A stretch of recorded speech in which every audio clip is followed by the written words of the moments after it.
When big-time Teeside drug dealer Jack Ford finally was placed in handcuffs, the 32-year-old man knew that there was no way of trying to convince police that he was innocent.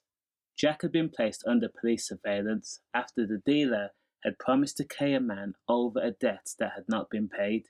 Now Jack, who was from St Paul's Road in Middlesbrough, had rented out an Airbnb property in Grassington Road in Middlesbrough.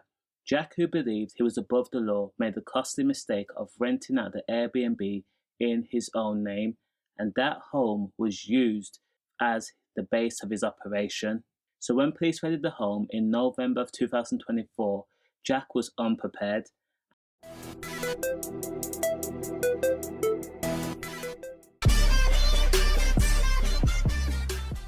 And police found a money counting machine, a kilo of white, Class A, and roughly 1.5 kilos of H, as well as £10,000 in cash and a large quantity of weed.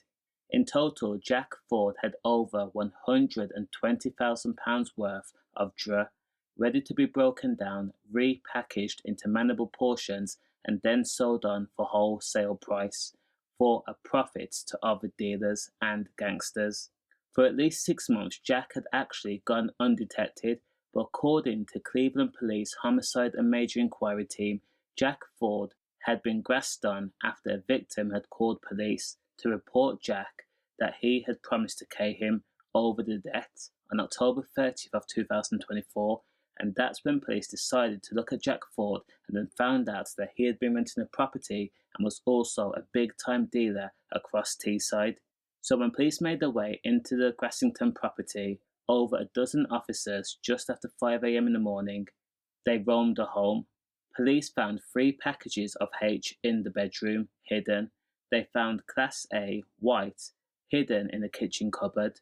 Police also stated that the fact that Jack had a money counting machine meant that it's likely the 32-year-old dealer was profiting in his persistent pursuit to take over Teeside as its biggest supplier of Class A.